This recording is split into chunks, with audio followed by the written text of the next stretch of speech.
get, a year later to this day, people who say, I didn't watch a lot, but I watched that last one to see how you would handle it and just to see how everybody was handling it. And I don't know, it's kind of a pride point that I take. Obviously I don't work there anymore. So like it's got some other raw feelings, but the fact that I handled it in a at least a fair and appropriate and in a way that I hope goes down and is timeless. I hope 20 years from now, if I dust off that footage, that I'll feel good about how I handled it. Q and DA, Q and DA, Q and DA, relax and press play. Well, during this multi-part series, I had to go to the source. I had to go to Oakland. I had to go to the East Bay. And one of the voices to me of the A's fans' cause, he was in studio on TV for A's games for the last decade and a half. And so A's fans know him intimately. And then through his YouTube channel, I think even more intimately, as he covered this story as well as anybody could tell it, talk about it, and report on it. Brodie Brazil. Brody, how we doing? DA, I don't know what to say. I'm at a loss for words right now. Usually all I do is listen to you. I don't get to talk back to you like this. This is so cool. I'm a frequent listener and watcher of so many things you do, not just Oakland and A's related. Obviously, you've covered that topic so well, and I do appreciate the interest you have shown from a continent away. Like, that means more to me than somebody who's here. Like, I get it. I've lived this. You don't have a horse in this race, but you've made it one of your causes and emphasis areas. So I appreciate you for this. But again, it's still so weird that I watch you talk about so many things. I get to talk back to you now. This is fantastic. Talk back as much as you want. All right. And we'll try to make this as seamless as possible. I was watching this from afar, 3,000 miles away, when it first started to kind of come to the surface. And I just noticed that in a lot of national media kind of just passed the buck of, well, the fans didn't show up. Mm-hmm. The stadium's crumbling. So of course they would move. And I just felt like, I don't think that's the whole story. And the more that I dug, the more that I picked and prodded, the more that I realized, oh my God, that's 10% of the story, maybe 1% of the story. And there's so much under this, almost like an iceberg. We're now a year removed from that. And I wonder, do you think that by and large, people outside the Bay Area, there's a better understanding of how this went down? Or is there the same ignorance outside of the Bay Area of why the A's left?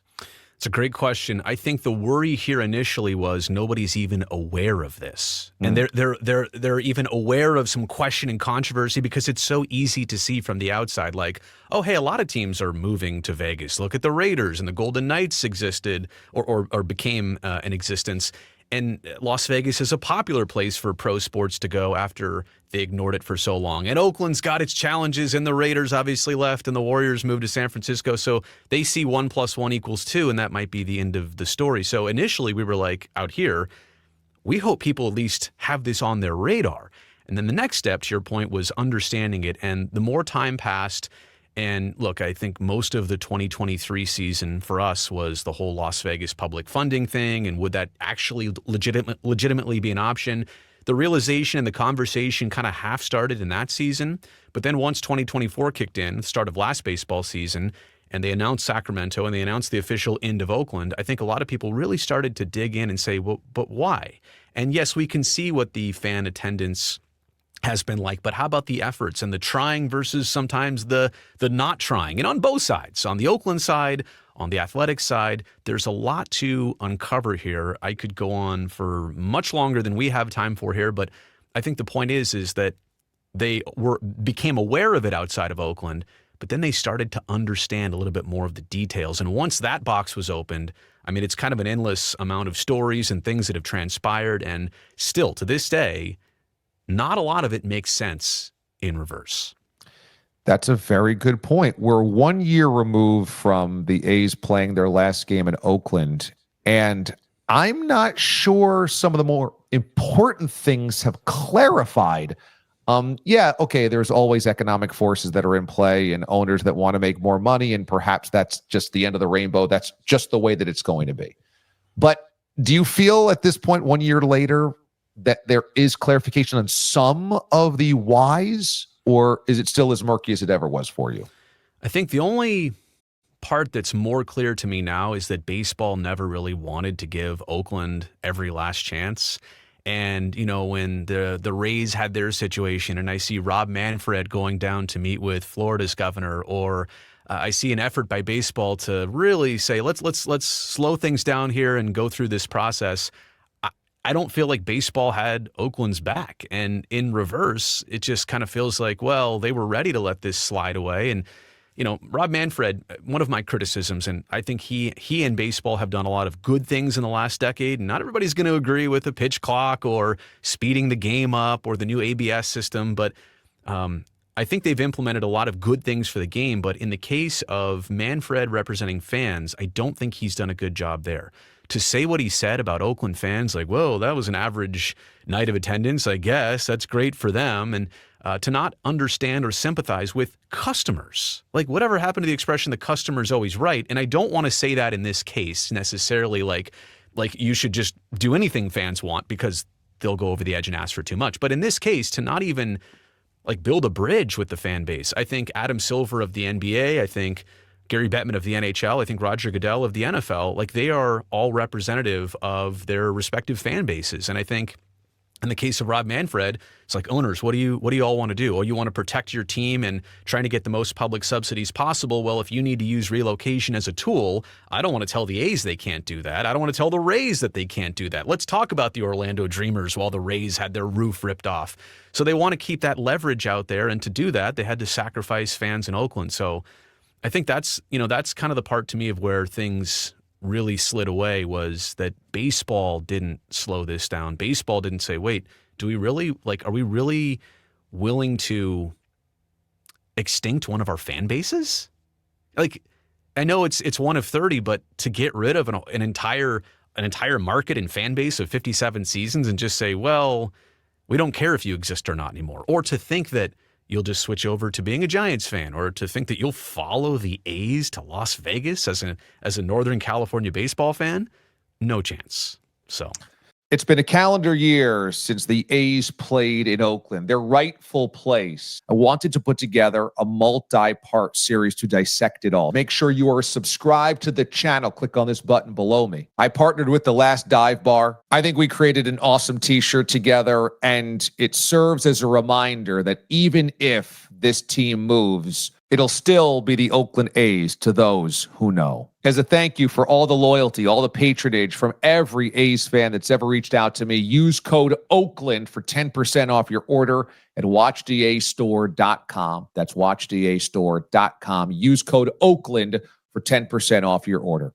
I wonder if the smoking gun is simply waiving the relocation fee, because if you use the Rays, which you've done really, I thought, sophisticatedly on your YouTube channel to explain this, they have gone to great lengths to try to make sure to keep the Rays in Florida. And there's a lot less history to the Rays in Florida, and I would say a lot less passion in Florida for that baseball team. And I think if the Rays were to move, I have to imagine they would instigate and institute the relocation fee. So the fact that MLB just didn't force John Fisher that punitive action, does that just say it all, that baseball was okay, as you said, just kind of giving up Oakland and its fans? Because if they're going to let them go free, then they really didn't want to keep them in Oakland anyway? The relocation fee, or the lack of it, was hard to believe. The other part about it that doesn't get discussed as much was there was a vote, right? November of 2023 at the owners' meetings, and they said, well, do we vote to let the A's move to Las Vegas and have this temporary weird stop in Sacramento? At least that was kind of being discussed as one of their plans. DA, when in 2023, 2024, 2025, when do 30 people walk in a room and all agree on something? To the point of a unanimous vote? Had baseball come out and say, well, the vote was 25-5, I'd say, all right, at least they actually took a proper vote. There's nothing fishy going on here. The fact that it was 30-0? What does that say? And I'm not here to suggest there's conspiracy. I'm here to say that without even speaking it to each other, they all look at each other and go, we have to do this, right? And they did. And nobody stood up. And I know, Peter Seidler had passed away, just days before this meeting, owner of the San Diego Padres. And there was all this conversation that he was going to be the one to vote no against this happening, and that several other teams who felt similarly, and especially the Los Angeles teams, were like, wait, you want to put a team in a market that's close to us? Like, the Dodgers don't need to worry about fans, but Las Vegas is a Dodger baseball market. Even if you're the Angels or the Padres, you'd want to vote against this. There was a lot of thought that, well, he might have been the one to at least make that stand, and he passed away. And then it was unanimously voted on. Again, doesn't change the overall vote or results. If majority wins, I think they would have got it just because. But the fact that it's unanimous, I think, also tells a story here of what's really going on. The story has to be that baseball is racing to Las Vegas as a market, just the same way the NFL and the NBA wants to do and the NHL did. Yeah. And even though John Fisher is incapable, inept, they were just going to make sure that it happened because somebody wanted to go there and they wanted somebody there, some team there. So they all stood down. They all stood down and let that happen. Could be that too, right? Like they were just more enticed by, that's where the popularity is right now. Other leagues are doing it. We don't want to fall behind the NBA. And think about this, like, I mean, something is happening at that site, construction of some sort, and it's going up. And we can talk more about, like, you know, later on, there's a lot of disbelief of like, well, is it being funded yet, or who's actually funding this? And it's sad that that's even a question. But for a lot of time, I thought the NBA was going to get into Las Vegas before baseball actually landed there. So to your point, I think baseball was like, we can't be the last ones in here, you know? And if you just follow the money, sports gambling is the revenue that right now is helping the leagues become flush with cash, and is a dynamic for fans to remain engaged with sports at a time when sports are becoming disengaged with the younger fan. Right. If you're asking a 21-year-old sports fan who's in college and is watching NFL Sunday Ticket and Red Zone, but doesn't really care about baseball, how are they consuming baseball? Based on their live betting, based on their betting, and baseball wants to capture that. All these sports leagues do. That's not football. So it would make sense to want to get in there. What doesn't make sense, though, is to basically say, okay, the A's get to go and there is no penalty in going, instead of saying, well, let's just put an expansion team there. Right. We'll keep the fan base in Oakland. We'll become a one-team market, which is great in sports, whether you're Sacramento or San Antonio or Salt Lake before the hockey team got there. When you're the only team in town, you have 100% of that marketplace. They could have done that in Oakland, but they said, no, we're not interested in that. We just got to get somebody to Las Vegas instead of putting an expansion team there. And that's the part I don't understand, which feels to me beyond even like what's the shady backstory, is like, that's just bad business. Why did baseball not take, why didn't they take a relocation fee from the A's or take the expansion fee from new owners to get into Las Vegas? I think it also needs to be spelled out that, baseball might have looked at this market and said, well, A's and Giants both in the same area. We can do without one of those teams. And I always thought, well, what does this mean to White Sox fans and Angels fans and Mets fans? The other team, not the big one in the market. Sure. Does that mean that you're disposable too? That's part of it. I would have understood more if Major League Baseball allowed the A's to move to Sacramento permanently. If they could build a brand new stadium there. And look, I don't know that Sacramento in this last 12 months, have they gotten a fair shake, if this was a tryout, do they feel like they got some actual looks? If you want to talk about attendance in Oakland, attendance in Sacramento was not great. 10,000, you can't even sell that out on a nightly basis. It's a little bit of a red flag, but not against the fan base, more about the overall scenery and setting.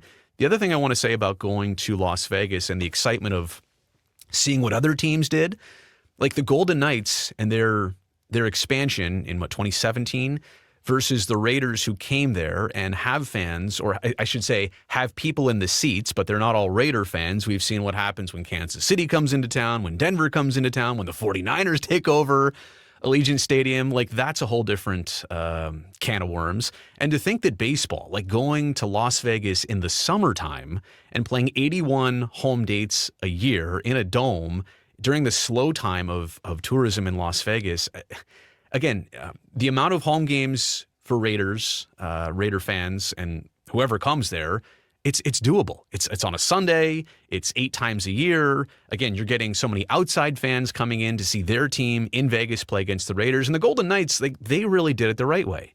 They paid for T-Mobile Arena all by themselves. They came in during an unfortunate tragedy that had just happened with that shooting at the Country Music Festival. That region needed something to like grasp onto and move forward with. And it timed out like the sports saved the day a little bit in terms of emotions down there. They got to the Stanley Cup final in their very first year of existence.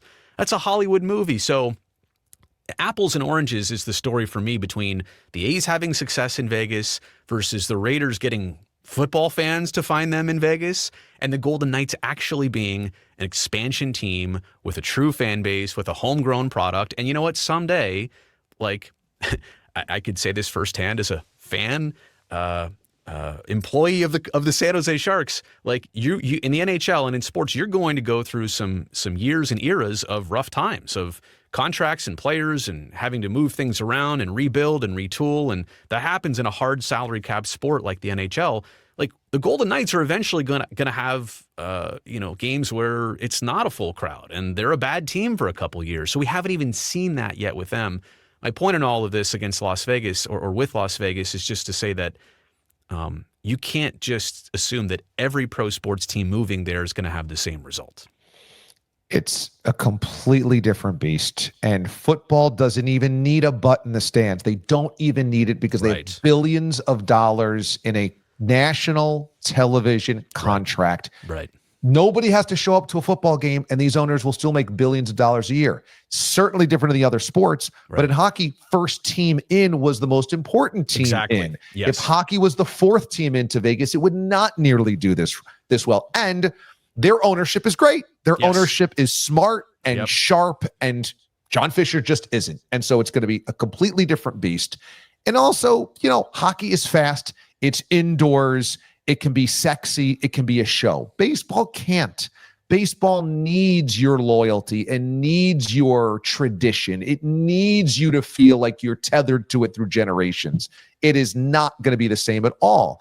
And I just think that this is such a tragedy. The whole thing is such a tragedy and so unnecessarily sad. And before you and I spoke, I went back and I watched your broadcast from a year ago, that final home game at Oakland Coliseum. Yeah, and I thought I think it's transcendent. And I'm not just saying that because you're here. It's because in sports, there's a natural emotion that connects us to everything, but rarely do the people on TV show it because we're supposed to be, starched collar and professional in front of the microphone, and we are here to present. We're not here to emote with you. And you guys on that set emoted what A's fans were feeling because you were that. You for the moment could be very transparent and say, we're not broadcasters here. We're from the Bay Area, and this means a lot. And this is heart-wrenching and heartbreaking. Now, I don't know if you've ever gone back and watched it. I thought what you did was a great service to a fan base that deserved somebody to show them what you feel is real and it is worthy and you have dignity in doing so. So my hat's off to you because it is so rare for that to have happened. And I know probably from a political standpoint within a company that broadcasts a game and a team that is moving, you're not supposed to be like, this sucks. You're supposed to be like, everything's fine, but you guys said it sucks. And I think that was an incredibly powerful moment. What do you do with a 43-year-old sports pre- and post-game show host who comes out of the studio crying? Do you tell him, oh, you shouldn't have done that? I mean, no, I was feeling genuine emotion. And DA, the one thing that I didn't want to do was be fake about any of this. I'm a real person. These are real connections. I had a long history, again, personally and professionally with the A's. They won the World Series in 89 when I was 8 years old, and 88, 89 to 90, and the Bash Brothers, and Ricky Henderson, and Dave Stewart, Dennis Eckersley. I could go on and on and on. I didn't want to go out there and say, well, I'm going to cry for effect. That's just not me. I just wanted to be genuine. If I was angry, I guess I would let that show to a certain degree. I was disappointed. I definitely let that show to a certain degree. But if I got emotional and cried, and certain other things had happened in prior years. One of our longtime announcers, Ray Fosse, passed away. And I knew the first game of the next season, when it was our first game without him, like when we played the tribute, I'm going to do, like, I can't stop myself. And I don't care if there's a camera on me or I'm in a studio or 5 or 50,000 or 500,000 people are watching. It doesn't matter. I can't stop myself. And I felt the wave of here I am starting to talk about it. And oh boy. And then I do the whole, I can't, can't breathe type thing when I start crying, and I can't stop it. And I knew that was likely to happen. I was not going to force being emotional, but I was not going to stop it. And, it happened several times over the last several days, like the last show I did with my co-host Bip Roberts or Shooty Babbitt or Dave Stewart, or saying goodbye to Dallas Braden, or the final home game or the final overall game ever of the Oakland Athletics. So, I was like, well, walk into the studio, like, here we go. The tears are probably going to happen, knowing the situation and knowing me. So thank you for saying that. I still get, a year later to this day, people who say, I didn't watch a lot, but I watched that last one to see how you would handle it and just to see how everybody was handling it. And I don't know, it's kind of a pride point that I take. Obviously I don't work there anymore. So like it's got some other raw feelings, but the fact that I handled it in a at least a fair and appropriate and in a way that I hope goes down and is timeless. I hope 20 years from now, if I dust off that footage, that I'll feel good about how I handled it. Authenticity is important, and it's a currency that a lot of people can't buy. And I think we see there's a lot of people in our industry that make a lot more cash than we do, and they have a lot bigger platforms than we do, but they cannot figure out the authenticity part. The authenticity part is something that comes from way deep within you, and you have it, and you have it in spades, and it showed there, and it was important. It was an important moment to show it. It feels like to me that there was this fight in A's fans for years of, hey, we're getting screwed, we're getting jobbed. The last 24 months was, is anybody noticing we're really getting screwed? And there's anger here. Help. Yes, there's a lot of help. Then the last 6 months is desperation. Please tell me this isn't happening. Right. And in the final 2 months, there is, this can't be real. This is a nightmare. I have to wake up from this. And then it ended a year ago, and there is a percolation of, tell me that maybe there's something that maybe I can look forward to. But there is a bit of a death of hope that I have sensed from A's fans. You lived it. You are living it. What has been your experience over the last 12 to 18 months in that regard? Thanks for asking that question, because to your point, I'm living it, and I predicted it a little bit, maybe in the final 6 months of, hey, we think this is the hard part, like saying goodbye is the hard part, but the absence, and this is like losing a loved one. I hate to always bring sports to anytime to a life and death type real life circumstance, because fortunately that's not usually what sports are about, but the death of a franchise, the death of a fan base, the death of traditions, the death of things that were passed on from generation to generation of being a fan of this team. Something died here. And so it's very difficult to like go forward with the absence is so strong. And I think that's what we've all realized in these months. Again, I'm not taking credit for predicting that. I'm just thinking not a lot of people realize that this part was going to happen. I think where I'm at now on a couple different regards, people look at a construction site in Las Vegas and say, well, it must be happening. And you know what, to some degree, I just wish at this point, just do it. Like stop being, stop having questions in the middle of who's going to fund it. Like just show me the money, show the money, finish the project. Right. And I also believe that at this point, even if the A's are not, and A's ownership is not fully able to fund this or whatever, you've got Major League Baseball that's going to help you out. You've got the Las Vegas Convention and Visitors Authority that's going to jump in. Like they've already put their stamp on this too. They don't want to look bad in this process. It's like the kid who cannot hit the piñata. And daddy or mommy comes behind him and says, here, Billy, turn to the left and here, take a swing. And the A's are that kid. And, that parent or those parents are baseball in Las Vegas. So I do think that it's something is going to get built there. Some team owned by some person is going to play at that stadium, probably the A's, who knows. But I think more locally to where we're at. And I do want to fit this in there because the Oakland Ballers have been a tremendous feel-good, win the Pioneer League championship, like the providing something for a certain demographic. They've jumped in at a great time, but a really hard time too, because there's a lot of people who are just upset at professional sports. Like even going to a baseball game in Oakland, they're just like, they have a weird taste about it still. And I hope for the Ballers that will fade, and I've seen their growth. So I do want to just include them in the conversation. But the real thing that doesn't sit well with me is, for example, right now in Arizona, they had the Coyotes for a couple decades. They just lost the Coyotes. And already there are groups of people between politicians and business leaders and hockey people who are getting together to say, okay, we got wronged here. How do we make this right?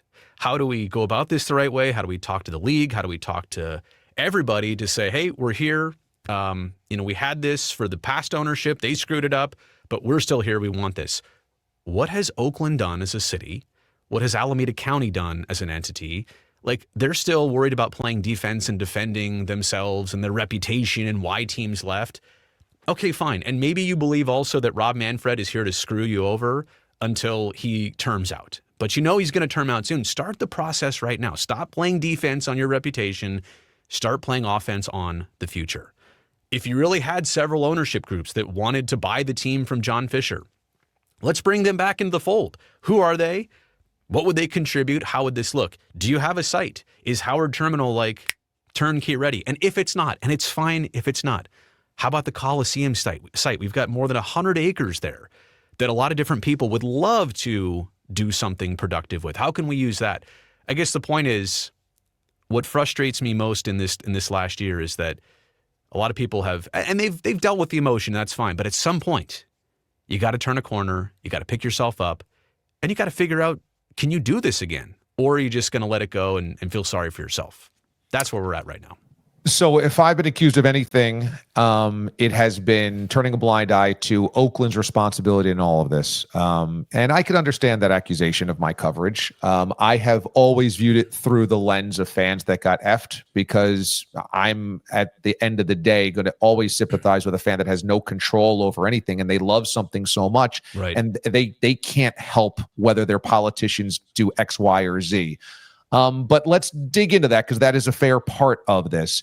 Is the last 12 months an indicator that there is responsibility of a disorganization or a lack of focus on the task at hand that happened over the last 20 years and is happening again, in terms of, as you said, instead of being proactive and trying to get other ownerships, other sites, or maybe a different franchise back, that it's lacking that focus that perhaps they lacked the last 5 to 10 years.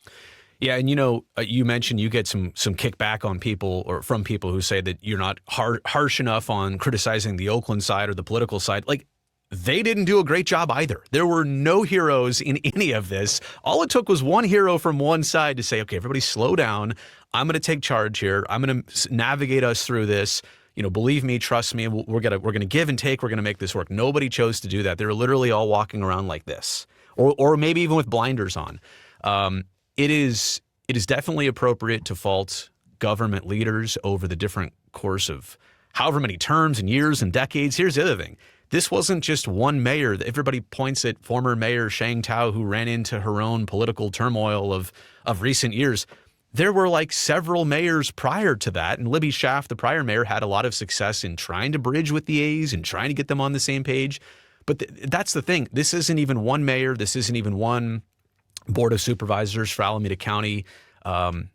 It was over decades. So I do blame government. I also realize that sometimes if you're the city of Oakland, you do have some other more serious problems to tend with: crime, jobs, economy, homelessness, all the above.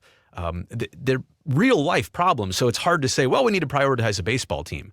But as even politicians in Oakland said, if you can't chew gum and walk at the same time, like, you can't be that dysfunctional that you can't multitask a little bit to something else that's also, important to your constituents, important to your economy and your industry. Look, Oakland is definitely to blame. And look, we don't even have time to dig into all the different ways. But just trust me when I say that if you're pointing fingers, there's enough to be pointed in all directions. The A's are ultimately the ones who forced this timeline. The A's are the ones who wanted to buy the entire Coliseum site as a backup plan to stay in Oakland. Like, they were part of, let's make this happen. And then they said, well, actually, we didn't buy the land for that. What did you buy it for again? It is still the A's who did what they did. The city and the county did not help. I think that's probably the best way to sum it up. That's a really good way to sum it up. And I just think you have to also look at the last year in Sacramento and realize that's the organization that wrought this. They stink in Sacramento too, at all the things they stunk at in Oakland. There's no community outreach. There is no fostering local pride. There is no respecting the audience or the consumer. There is no winning product. It is amateur hour after amateur hour after amateur hour, and they're in a new spot. You think that changes just because they're out of Oakland? It's the same old stuff.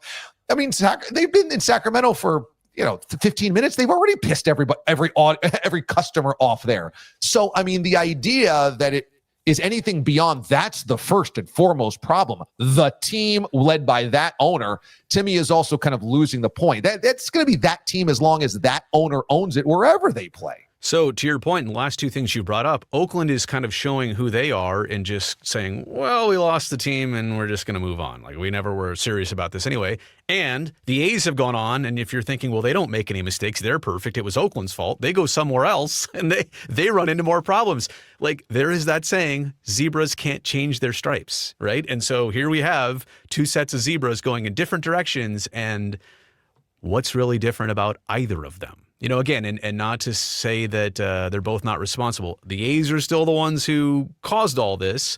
They had a lot more say in this, but neither side has been perfect. And, the Sacramento side, I've got to say, there's even locally here in Northern California, they're about 90 minutes away from us. A short but long drive, depending on traffic and how you interpret drives.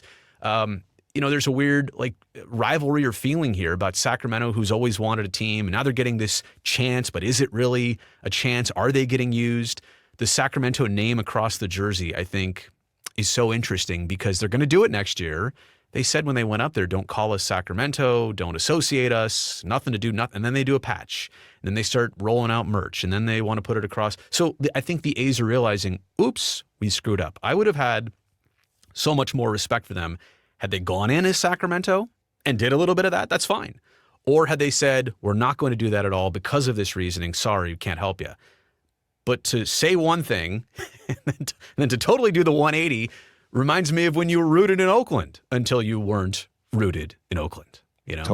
Totally. And I just spoke to Carmichael Dave, who is a big-time sports talk host in Sacramento. A good friend of mine, too. Yeah, he's great at what he does. For part one of this series. And, all the same beleaguered feelings towards the A's that all Oakland fans had for 57 years, or at least the term of John Fisher, are all the feelings that people in Sacramento have. And it was like microwaved there. They only had to be there one season, a month, before they all were like, oh, this is the John Fisher experience. This is the A's experience. Okay.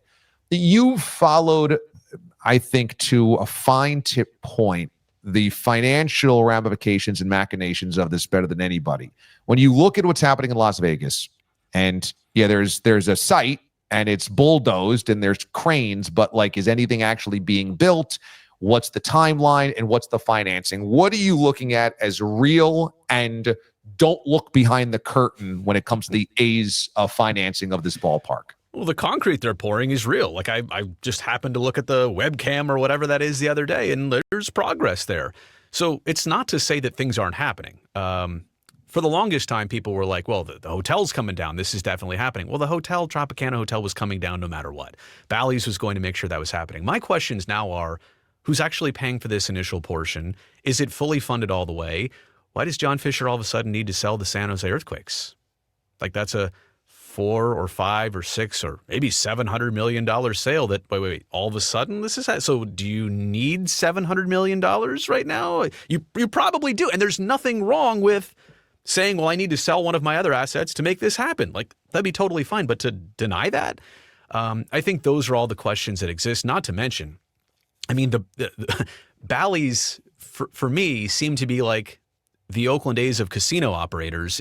So I said Oakland because they didn't have plans, and now they just came out with what literally looks like something I could make on ChatGPT of renderings of the entire site. And it's funny because you look at the A's renderings of the stadium, it's huge. It's on 15 acres. And then you look at Bally's and it's on a postage stamp, and they're doing all this other stuff. Still, I mean, and I'm looking at construction of this stadium that's has to be on a circular shape of 9 acres, and I'm still like, how do you do this? Or what's it, when you build it, what's going to be wrong with it? I mean, I've done all, like 9 acres is the same size as the Bellagio fountains.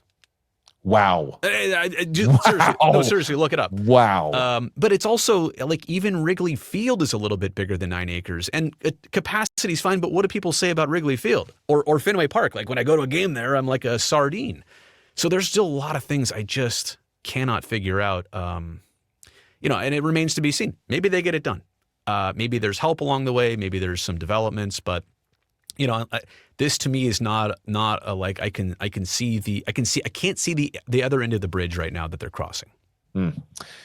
Brodie Brazil joining me on part 2 of this love triangle when it comes to Oakland, I saw that Sacramento. title. That's a great title, by the way.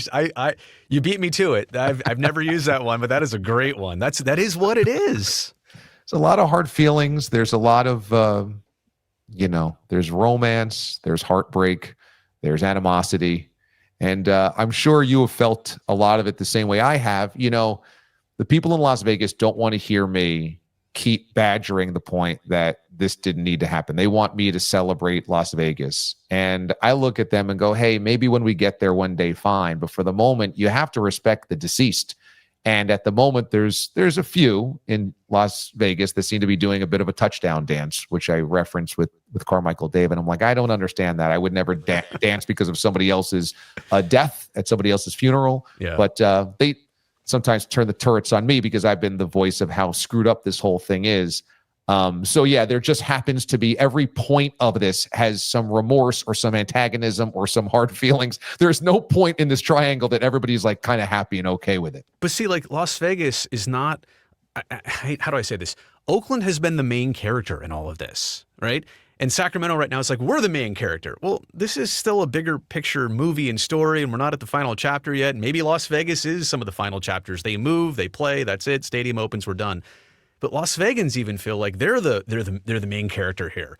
Like you can't let that. You can't actually seriously think that. And I also want to point this out. The best conversations I've ever had with actual people that I know in media and other entities in Las Vegas is just like, hey, we're only just sharing intel with you here of where everybody's been here with this, some of the history you don't know about this. And when they understand it more, even if they disagree or they're very open to accepting the A's and thinking it'll be a brand new chapter, at least they understand that part, but I do get a lot of the younger sibling type. I don't want to hear your advice. If I make a mistake, I'll make it myself. And I don't want to, I don't want to even hear what you have to say.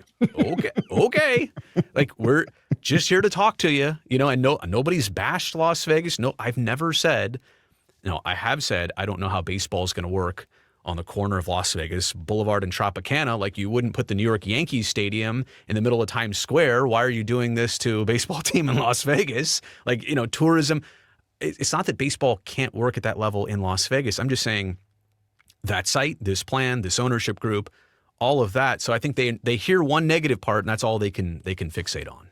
I think that's a good point. And, look, I understand also Las Vegas, those baseball fans that want to be excited about it want to be excited about it. They don't want somebody to rain on their parade. And I understand that. And you can't help but also understand that what they've done with the Knights is extraordinary. They love the Knights. That city has of all the things, the desert in Nevada went all in on hockey and people love it. So that can be a very good sports town. It's this process that is so dysfunctional, this team that's going to be plopped there at that spot, as you said, in that timeline, and this that seems so dysfunctional that you have to have question marks about the success rate of it. But I also don't think that this story is over. I think that we're a year removed from them playing in Oakland, but we're years removed from some type of end result here. They could even open up this ballpark in 28 or 29 and play a full slate there. And I still think it would be a tumultuous next couple of years. And we wouldn't really have kind of full end game perspective on this for, 5 years after they get into Las Vegas. Maybe not. I don't know. I think the biggest question I get from people or the criticism is, dude, let it go. And it's like, well, I'm tracking a flight. The plane hasn't landed yet. Got that right. Well, I mean, you're tracking a flight and the airport hasn't been built yet. That's not good. It took a while to take off. It was delayed. Then it took off, and then it was in a holding pattern halfway, to its journey. And now maybe it's descending, maybe not. Maybe it's going to do a go around. I don't, So, unfortunately, like I tell people, sometimes I get fatigued about this too. I don't wake up in the morning and say, "Oh, I can't wait to make that next A's video." I don't. I'm ready to just have this come to some conclusion, and whatever it is, I'm more focused on what's Oakland doing, what's Alameda County doing, like what's actually happening here. Maybe that's more my emphasis, but I also feel the responsibility. How stupid would it be of me to just say, well, I think it's gone, so I'm just going to let it go. I do feel that responsibility to make sure the plane lands. It's as simple as that, and that has not happened yet. And you might only have to track it until the plane lands. But I think that I will be tracking it in 2030. And if you gave me these two options, option A is the A's are settled in Las Vegas in a beautiful new ballpark. John Fisher owns the team, and it's wildly successful, and they're going to be a profitable enterprise for baseball in Las Vegas is A. Or B, they built the ballpark. It came in underwhelming.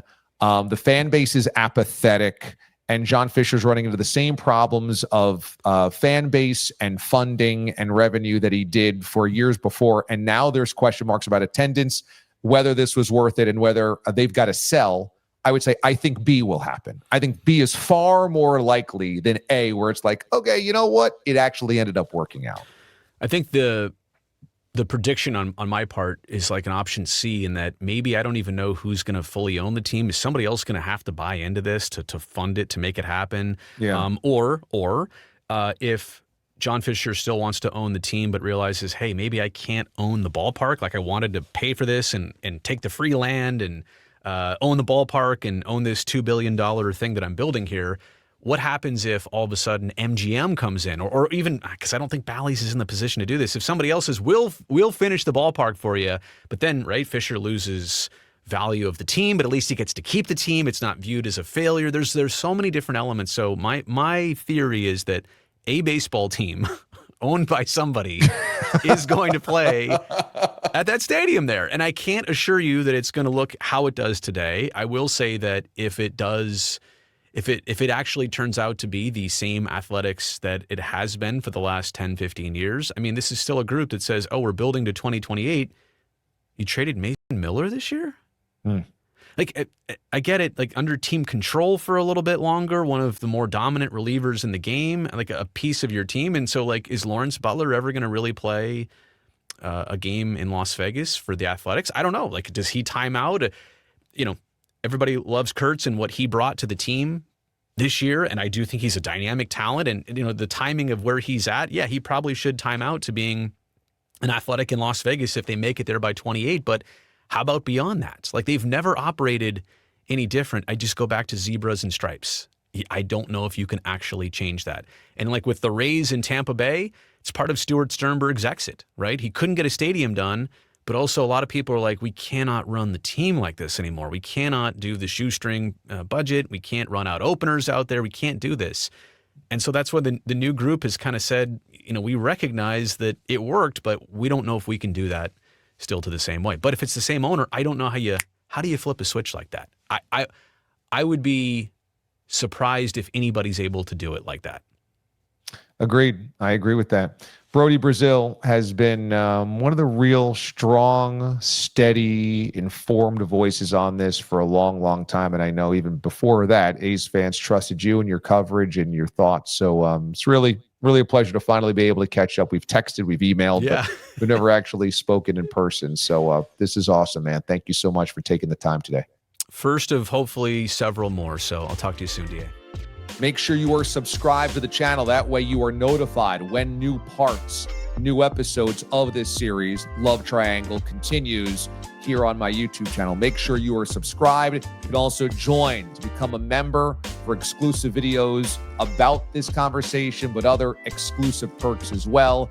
And watchdastore.com. If you'd like the t-shirt Forever Oakland, use code Oakland at watchdastore.com.